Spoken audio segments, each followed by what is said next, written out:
Broadcasting with Kerry Jones.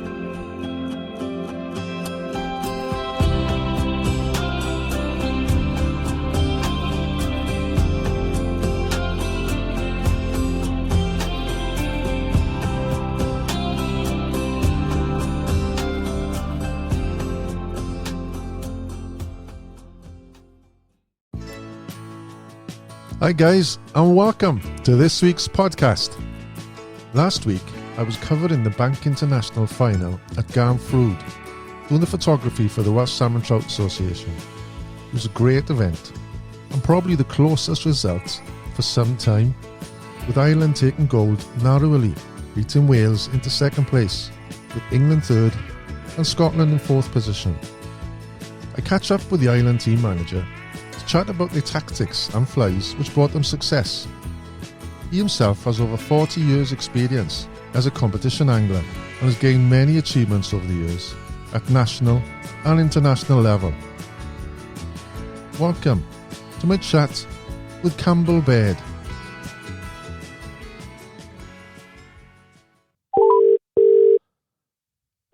How's things, Kerry? Hello Campbell, you alright?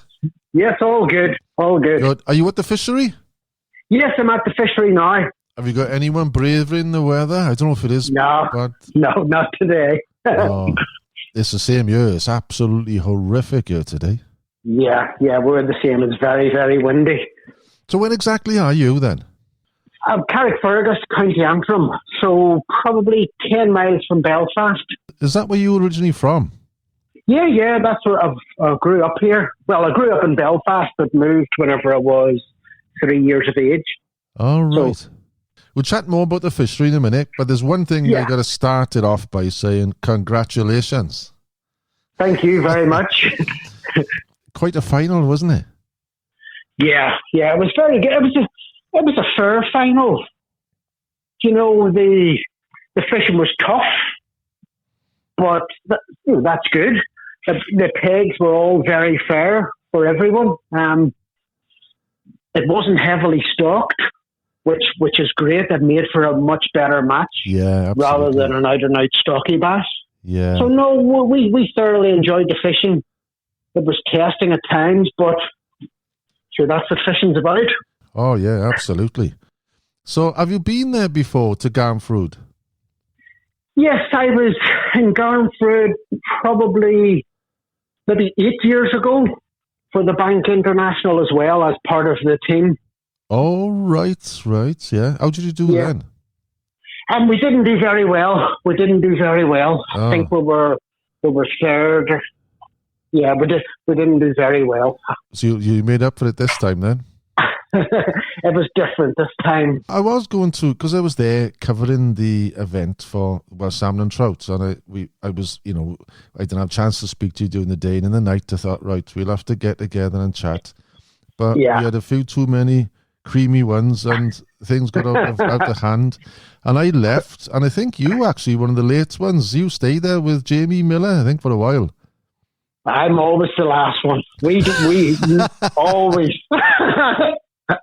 Even if I can't see, we're still the last ones to leave. It's traditional. Well, you had a good excuse to do it anyway, didn't you? Yeah. No, it was great. And it's good after the match when you can have a good chat with people and discuss tactics and see who was doing what and what worked best, and that's what it's about. Yeah. So did you come with a plan? No, we didn't. It's difficult to go with a plan until you actually arrive. Yeah. Whenever we arrived 2 or 3 days, 2 days before the other teams. She came on I think it was a Thursday or the Friday. Right.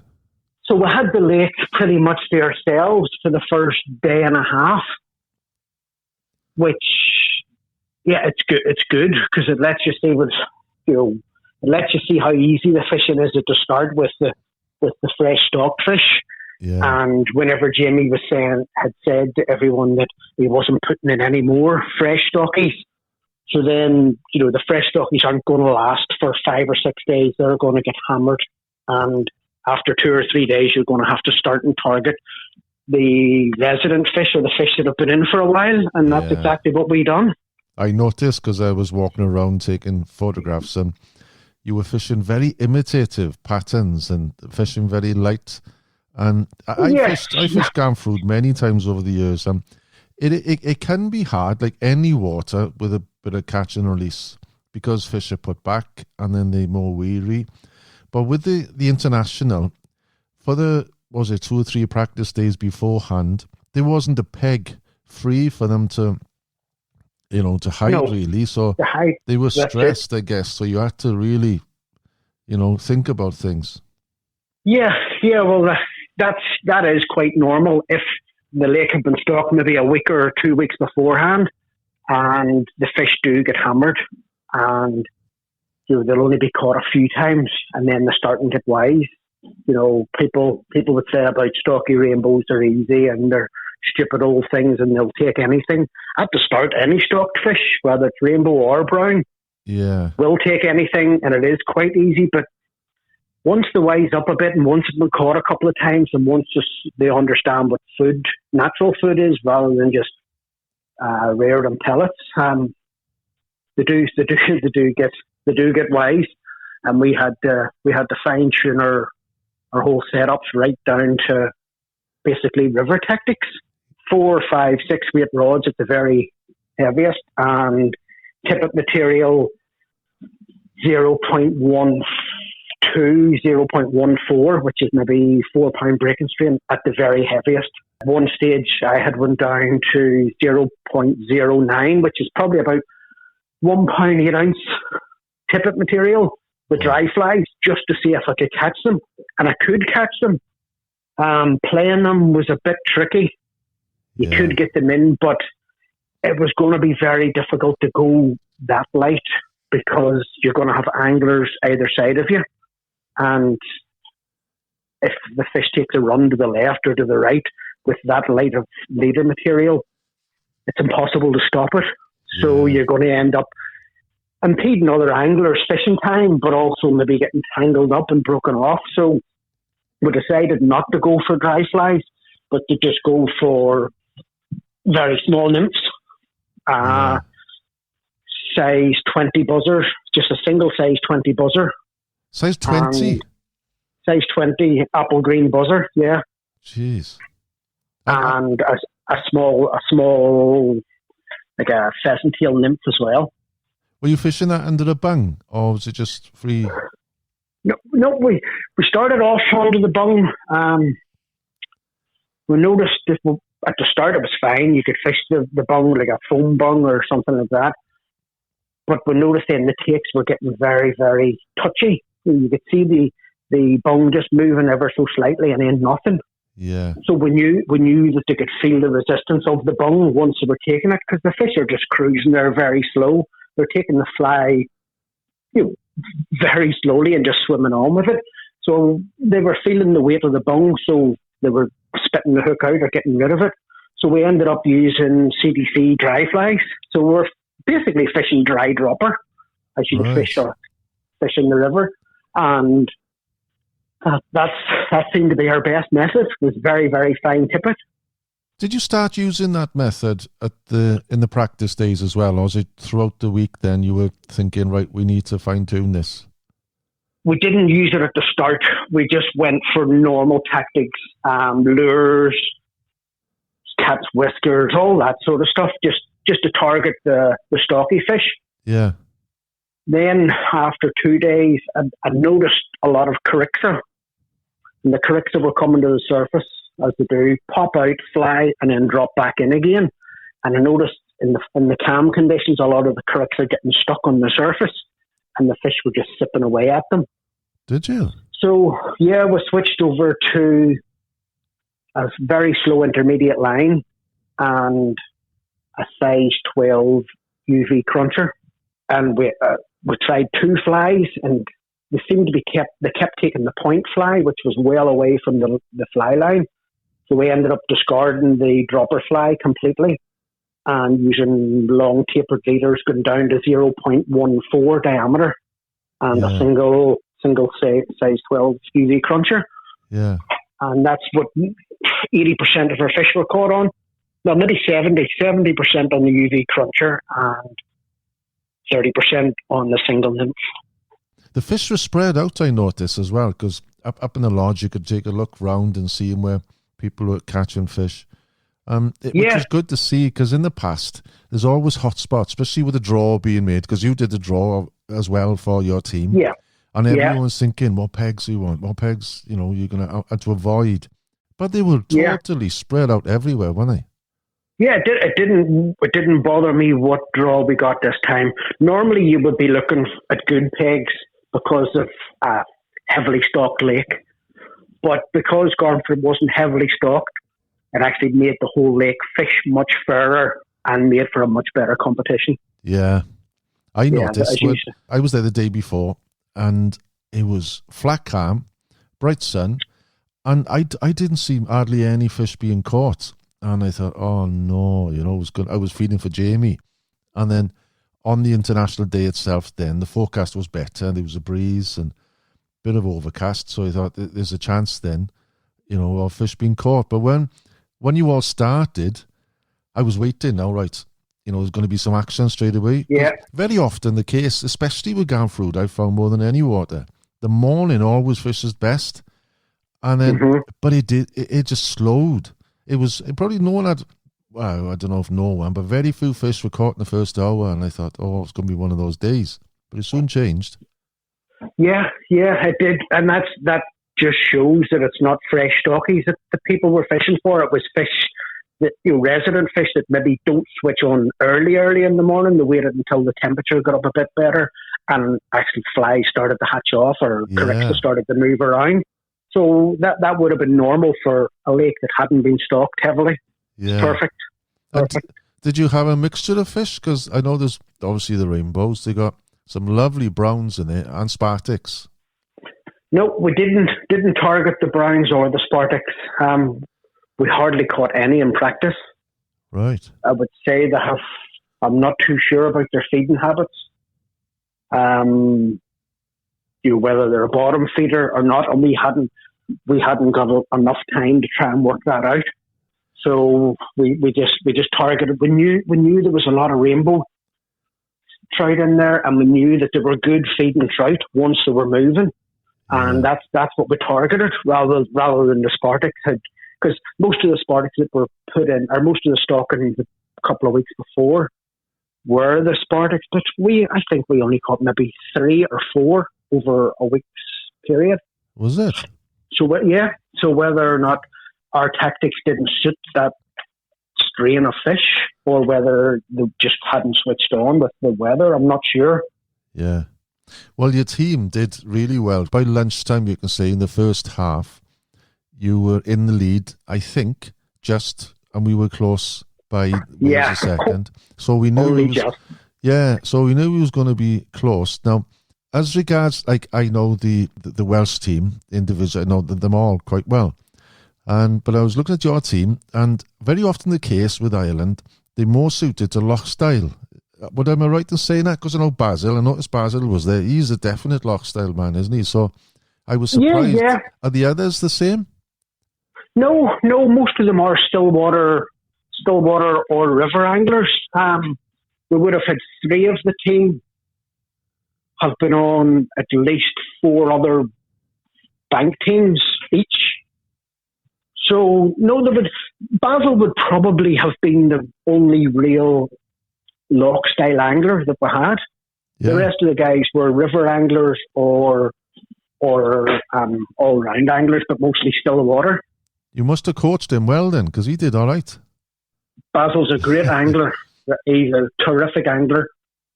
If you explain to him what way to do something, he does it exactly the way you've explained it. You don't need to tell Basil twice. Yeah. He gets it 100% right because he knows that it has to be right. Yeah. And he had faith in me and he had faith in the other team members. You just point Basil in the right direction and he'll give you the goods. How long have you been manager to the team? This is only my 2nd year being manager. I fished maybe 7 of them before as an angler. And even when I was an angler, the managers were coming to me as the competition, during the competition, they would come round and say, such and such is on peg 6, what will I tell them to do? So I thought that it would be a better asset to the team as a manager rather than a single angler, because I could read the situations of how the lake's fishing. I could make the calls of changing tactics. Yeah. And as the manager stroke runner, you're able to go round the lake, chat to your competitors and give them guidance of what to change to. And I think that I'm better, for the team result, I'm much better suited in that role. Did you have to train? I would be quite active anyway. So, because I remember listening to you saying how many miles you had walked, because you got one of these, what do they call them, Fitbits or something, is it? Yeah, well, you were constantly going around from one angler, one competitor to the next, to the next, to the next. And they were nearly waiting on you coming. What will I try now? What will I do? I was giving you information of how things were going on. And after it was over, I checked the stepper. It was 38,300 steps, which was 19.2 miles. I was sore for a couple of days after that. No wonder you had a few pints in the night then. Yeah, I needed them. But yeah, well, that's all part of it, and that's why I still think that I'm a better asset to the Irish team as a manager stroke runner, because I can give that quick guidance and change the tactics. Because no matter how much you practice and how many methods you have, it always changes on the day. Something happens, and if the whole team isn't switched on to be able to make that change, you could get left behind very easily. Yeah. Well, looking on from where I was, you could see that really was between Ireland or Wales, even though things could have changed in the afternoon. Because the two sessions, I still can't get my head around these rules, to be honest, the way they work. But it was always going to be, I think, even at the start of the afternoon when Wales and Ireland started catching, it was going to be really, really close. And it was quite nail-biting, wasn't it? Because it was probably won on the very last cast. It was indeed. The way the place point system works is all the anglers have to catch fish, or else you get an automatic 24 place points. So after lunch, we were ahead very slightly. We knew that all our anglers only had to catch one fish each after lunch, and we had it. We just had to avoid a blank. And with half an hour to go, I thought that all our anglers had caught a fish. Yeah. And because one of the controllers said, yeah, he's that guy over there has caught a fish, because I was trying to work out which one of my guys had caught fish. So I went to him and said, what size is your fish? He says, I haven't caught any. Honest to goodness, I could have thrown up. The whole world just fell apart. And I said, you're joking, aren't you? Because we would be quite a jokey team. And he says, no, I'm serious. So we were on one blank then in the afternoon, and I knew Wales had a blank in the morning. Yeah, we did. Yeah. So, get into the very last minutes of the final session. One of our guys caught, I think it was his second fish, or maybe his third, either second or third fish. And it was that one fish that was caught. He hooked it 1 minute before the final buzzer. That's right, yeah. And it was that fish that actually kept us ahead. He was a brilliant international. He was one of the best as an outsider to look in. He was excited, as well. It is, especially with a small stillwater venue like that. For viewing anglers, it's unbelievable, because you can see everything. You can see all the anglers fishing. You can watch their techniques. You can see them playing fish. You can nearly count how many fish each team has. It does make it very exciting for viewing anglers. Yeah, and Garnffrwd, because you got the lodge there and you got that veranda above, you could scour the whole lake and look to see what was happening, which is quite nice. Yeah, it's perfect. It's perfect. And as I say, it does make for extremely good viewing. And Jamie really wanted to make this work for him this year, because the last time he had an international there, maybe I should mention it to remind him, he's still trying to get over it. They had a wooden spoon. So we had to make amends. But Di Jones had the... he had the top individual. And then Reese then had the biggest fish anyway, didn't he? Which was nice to see. Yes. Yeah, so it was great. And even... It was great to see the two Welsh guys getting in the prizes. Yeah. But even whenever we were waiting on the final results coming, we knew it was going to be close. And Jimmy's a very good friend of mine. And I said, listen, Jimmy, whatever way this goes, as far as I'm concerned, it's a dead draw. I know there has to be a winner, but you couldn't separate the two teams. Imagine that if it was a draw. Wouldn't it be good to have like a sudden death and one angler had to go out or something and if we had to pick an angler, we had to pick an angler and they had to pick an angler. Yeah. You're thinking of a new competition here. But yeah, that's excitement and that's what people want to see. Yeah. There were lots of fish lost as well on the day, I noticed, and there was a few choice words throughout the day by every team, I think. Every fish counts. Yeah. Before the competitions or leading up to it, I said to our guys, if everybody catches 2 fish in the morning and 2 fish in the afternoon, we'll win it. And they laughed at me. And if the teams had caught 2 fish in the morning, each angler, and 2 in the afternoon, either of the 4 teams, they would have won. That's how important it is to catch fish in both sessions. Yeah. And that's how difficult the fishing was. And in my mind, that's the way it should be, because fishing shouldn't be, just catch a stocky, bring it in, catch a stocky, bring it in. You should have to work for your fish. Yeah, and that's exactly what Garnffrwd provided. It was perfect. For somebody who's listening now, who's interested in the competition scene from Ireland, how do they go about it then? How do they, if they wanted to enter the trials?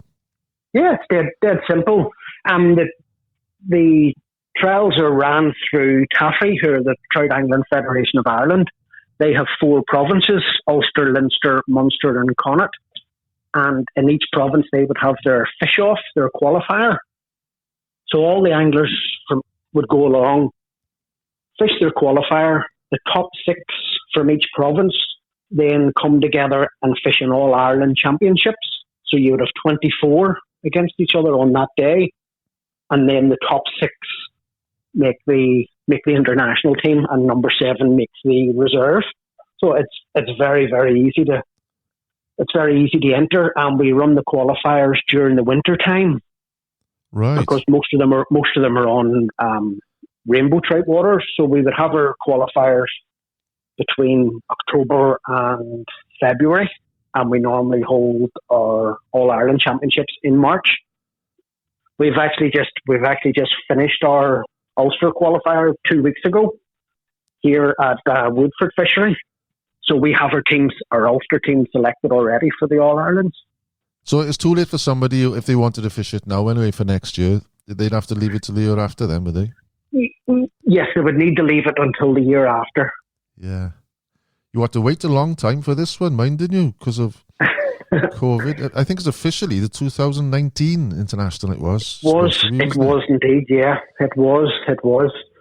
And I know Jamie had put a lot of time and effort in getting the fishery ready, and then with COVID, and then trying to get hotels booked, and then again cancelled with COVID. So it was long awaited, but a great championship. And Jamie and all the staff down at Garnffrwd put on an amazing championship for us. Yeah, and the hotel was nice as well, wasn't it? I'd never been there before. The hotel was perfect. Yeah, it was lovely. Everything was great. And it's not an expensive competition to fish. No. Compared to a World Championships or a European Championships, it's half the price. So it's very affordable for most people. If you're enjoying this podcast, please consider becoming a patron, where you get access to over 100 past episodes and weekly podcasts, plus photography and exclusive content, and a chance to win prizes each month. And for my Irish listeners, I have many Irish guests and content in my past episodes. Colin Folan, Andreas Ferreira, Jason O'Riordan, Ted Werry, Jerry Murphy, Peter Boyle, Keith MacDonald, Dominic Kerrigan, Jackie Mahan, James Barry, Neil Darling, Jimmy Terrell, John Buckley, Mark Regan and Dennis Cronin, just to name a few, as well as my own personal experience and my love for Loch Corrib and my passion for the Ferox. What better way of spending a night's fly tying than to listen to some of these past episodes while sitting at the device. To join, visit patreon.com/casting with Kerry Jones or see the link on my website castingwithkerryjones.com. Going on to your background then, because you've done plenty of competition fishing, haven't you? When you were a child? Yeah, I have. I started, I'm 52 this year, and I started competition fishing at 11.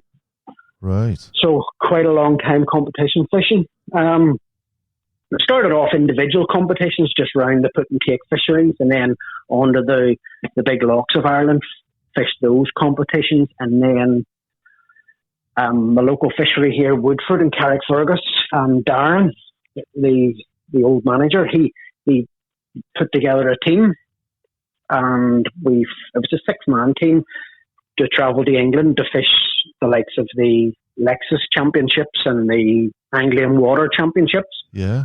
So from 1998 probably to 2008, we fished in England probably 10 or 15 times a year. Fished down in Chew for the qualifiers, and then up to Grafham for regional finals, and then on to Rutland for the grand finals. So thoroughly enjoyed the team fishing rather than the individual fishing, because individual fishing you've just got your own brains. You've just got one person practicing.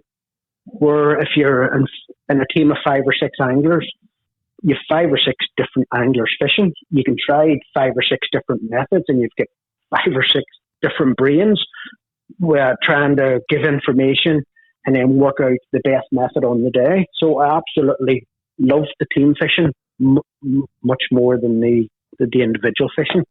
Have you actually fished in Clywedog? No, I haven't. I haven't done any of the loch style championships. I've only fished in the Worlds, the Europeans, 5 Nations, Commonwealth Championships, and the Bank Championships. So you do like the rivers as well? Yes, do the rivers. I only started river fishing about 2009. Oh, yeah. I qualified for my first world team in 2008, and I knew that I had to learn how to fish rivers. So I'm very friendly with some of the French guys, and they invited me over to show me how to fish rivers, basically. Back then it was the French Nymphin set up, and things have progressed a good bit from then. Yeah. But they would have showed me how to fish rivers, and in return they would come over here and stay with me for a week, and I would show them how to fish rainbow trout waters or loch style, which is something that they don't have an awful lot of in France. So it was nearly a trade-off with a friend, but yeah. It really did help the fishing. So I love the river fishing as well, and I would be as comfortable now on the river as I am on the lake. My heart is on a lake. I'd rather be drifting on a boat on a lake than on a river, because it's a different ball game altogether. It is nice. They both got their own thing, but I got to be honest, on a drifting boat, that's what I'd want to be. Yeah. Yeah, well, I probably grew up fishing, mostly bank fishing, up around the reservoirs here in Carrickfergus. So it was all bank fishing I would have done at the start, and then progressed on the loch style and then the rivers. So what is the fishery you've got then? It's Woodford Fishery. Oh, it is Woodford, is it? Oh, it is Woodford. I didn't realise it was Woodford. Yes. I've fished here since about 1984, and a friend of mine, Darren Wallace, he ran the place for 18 years. He ran it, as an income, but it just isn't sustainable as an income for a family. And he had to leave it and get a real job, as he says, 2 years ago. Yeah. And rather than see the place closing, I said that I would take it on just to keep the whole fishery running. So I still work at a normal job during the day, and whenever I come home from work, I come round to the fishery and cut the grass and do a bit of weeding and do a bit of stalking, and just chat to guys about fishing. Is it open throughout the year then? It is, yep. It's open every day. Yeah, and it would be busy enough. It's actually as busy during the winter as it is in the summer, because a lot of the river anglers or salmon anglers whose season finishes, they would then move on to the rainbow trout waters during the winter. And what sort of size is the lake then? It's only about 2 or 3 acres. There are 29 fishing platforms the whole way around it. So it is quite small. Are there features on it? Is there an island or a... No, there's no island. There's just drop-offs and different depths in the lake. From one peg to the next, you could be using a completely different setup. Yeah. It's a good thinking lake. Most of the best stillwater anglers around have actually cut their teeth at this lake over the last 20 years. And that's partly because it wasn't heavily stocked, and the depths change an awful lot from one peg to the next. Yeah. I tell you what a lot of waters do around here in the... Well, say a lot of waters. That each year there's always one less. They seem to be slipping away. And it's quite nice. Something I haven't done for a while, but this year I will be, is a lot of them get these like winter leagues or just fun competitions, really, you know. And they have like a Christmas hamper or something. And that then is nice to meet up and still get that buzz and chats and meeting with the crowd as well then, you know? Most definitely. We've had a winter league here at Woodford for the last 15 years, I'm sure. Right. And we fish it once a month. So every angler will fish 6 rounds, and you pick your best 5 rounds out of those 6 fish, and they become the Woodford champion.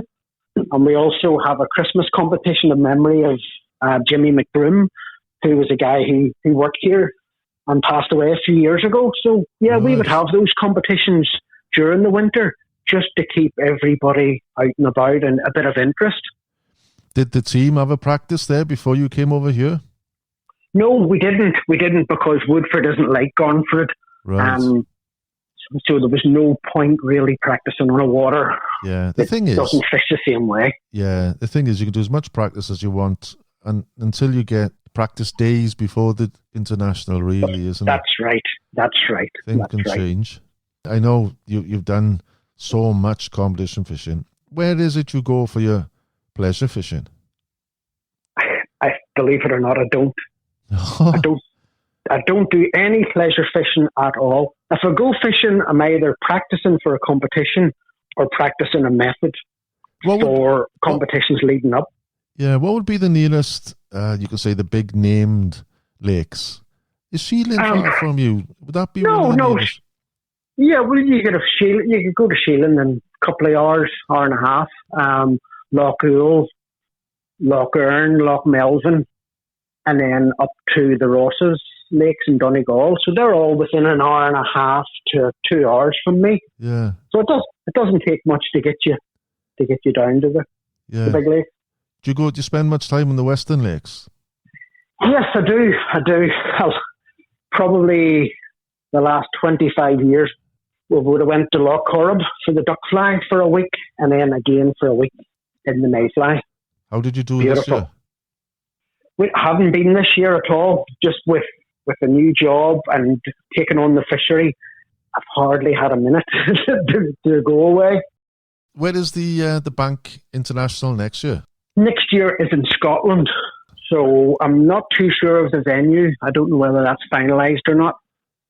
So whether it goes an angler or whether it goes a manager, I'm not 100% sure yet. I did fish our Ulster qualifier 2 weeks ago here, and I was lucky enough to win it. And so I've qualified for the All-Ireland Championships, and I'll probably fish them, but I'll make my decision before I fish them, whether I'm going to take the manager's job or an angler's job. You can't do both, I guess, no? No, it's impossible. You need somebody to go round and give the information or make the call for change of tactics. It's crucial. Because you were one short, weren't you? Because other teams, they had the manager and a runner. Yes. You did both this year, didn't you? Yes. Well, the manager's job wasn't that hard, where it was just getting everything booked and then getting the team tactics right. Did you tie for the team, or you had a designated fly tie-up? No. Everybody in the team brought their own fly tying stuff. Everybody had their fly tying station set up in their hotel rooms with lights and everything. And once we had it narrowed down to 1, 2, 3, 4, 5, 6 patterns, then each person tied the one pattern, but enough for the whole team. Going out on the competition day, everybody had the exact same flies. It is handy if everybody can tie flies. Yeah, and the consistency then, because one person might tie the fly differently than the other person. Exactly. So, yeah. Yep. If the likes of the dry flies, I would have been using the dry flies, so I tied them. The guy who was using the wee small nymphs, he tied them because they were all tied exactly perfect. Yeah, and that's important. Yeah, consistency, isn't it? Most definitely. Yeah. And confidence as well, because if this guy's been doing very well on that fly and he gives you the exact same fly and he tied that fly, that gives you all the confidence that you need. Where if you tied it yourself, you may think, oh, well, it's a wee bit too big or the proportions aren't right. Yeah, it's everything, because if you don't catch with a fly, you might change it. But if you know that is catching, then you'll stick with it a little bit more and then it'll pay off then. Absolutely, 100%. We had absolute confidence in each other. We had the complete trust of each other. If one of us told us to do something, it was done. It wasn't even questioned. And you need that team spirit, that bond where you can trust and rely on your teammate. That's vitally important. Definitely. Well, it certainly paid off. Well, hopefully it pays off again. But the venue suited us. Yeah. It suited our style. So the competition scene is quite healthy over with you. What about the youth scene? The youth scene is extremely healthy over here. Within the Trout Angling Federation of Ireland, we've got youth officers in each province, and then we have a national youth officer who's over everything. Right. They would again run their youth development programs just to encourage young boys and girls to go out fishing and to stay away from Xboxes and just get them out into the fresh air. Yeah. It's great for their health, great for the environment, because then they understand why you shouldn't throw litter down. We would have qualifiers for the Youth World Championships, and Ireland always sends a team to the Youth World Fly Fishing Championships, no matter how far away it is. I've actually taken a few teams away. Oh. I was the manager. Well, I was the manager for the 2013 Youth World Fly Fishing Championships, which was held in Ireland / Northern Ireland as a cross-border event. So we had some of the venues in the south of Ireland and some of them in the north of Ireland, where I'm from. And I was lucky enough, we had a good team, and I knew the venues pretty well, and the guys fished extremely hard, and they came away with a silver team medal in the youth championships. Where else? I took them to Colorado, I took them to Spain, and if it wasn't for the youth officers and for the coaches within each club to actually get the young lads and train them to a certain level, they wouldn't have experienced going to a World Championships, whether it's in Colorado, Spain, Czech Republic, France, Italy, Australia. It's certainly growing over there then, yeah? Most definitely. We've actually just started up this year in my province in Ulster, a winter league again, just to keep them interested during the winter. So we would fish around 4 or 5 different fisheries throughout the winter, and then we'll have a casting competition and a prize given after it.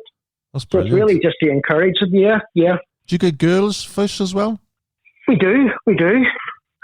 Not as many as boys, but we do have, I would think over the years, maybe 6, 7, 8, 9 junior girls fishing the qualifiers. It does seem to be something that's really taken off. It's amazing you're making so much effort to take these kids and get them into the sport. You have to, because they're not going to come into the sport. It's, as a young person who doesn't fish, they would probably look at it and think it's boring. I would much rather sit in the house and play games or go around to my friend's house and watch TV. Yeah. But you need to make it interesting for them. And once you have them, encourage them, show them different techniques, get them around different fisheries. Like most of the young guys over here have been around the whole of Ireland now fishing, different wee competitions, meeting other young lads from different areas and different backgrounds and building a friendship up. So people have to make the effort. You know, there's no point saying, they're dropping off, or there's not the same amount of juniors now. You have to make an effort, and if we don't make an effort, nobody will, and that will be it. Yeah. The sport will be gone. And it's good for the health as well. You know, I can almost visualise, like tongue-in-cheek, you see two different types of boys, right? Well, and girls. There'll be some which are pale-faced, who stay in playing games, and there's a great suntan. Exactly, you're out playing, living a normal life. Yeah, I know, and you can see it. And the ones that are pale-faced, they don't look healthy at all. No, that's right. They don't look well at all. But you definitely have to make the effort for them and make it interesting for them. It's good for them to see the success the team has had as well. And it grows the confidence of them then to think that they're amongst some of the top anglers in the country then as well. Yes, that does help. It really does. There's so many things I want to talk to you about. I think we should have another podcast just on you and your background and your competition fishing and how you started. There's so much I want to... my head is like a sponge. I want to get as much as I can from you, right? Yeah, no problem. So we will have another chat. As always, I ask one question to everyone before I wrap up. And I'm not sure what this is going to be, but where would you want to be to make your last cast? Loch Corrib. Without a shadow of a doubt. Although I love Woodford Fishery here, but Loch Corrib is just, whenever you go there, you experience the loch style fishing, you experience the quality of the fish. Like they're like leopards. The spots on them are so vivid. The insect life, the water quality, it's just the most perfect place in the world, and that's where I would want to have my last cast. I thoroughly enjoyed chatting. I know you're a busy person, and I really appreciate you taking time out to take this call. And, no problem at all. We'll have to meet up next year now, because I will be over at some point. If you're around, perhaps we'll have a few creamy ones together. Of course I will. I look forward to that. Yeah. All right, then we'll take care, Campbell. Thanks again for the chat. Not a problem. Take it easy. Touch. Cheers now. Bye. Bye-bye. If you've enjoyed this podcast and want to listen to more, please consider becoming a Patreon, where you will get over 90 past episodes and weekly podcasts, plus photography and exclusive content. To join, visit patreon.com/casting with Ceri Jones, or see the link on my website, castingwithcerijones.com. Well, that's all for now. Tight lines and don't strike too soon.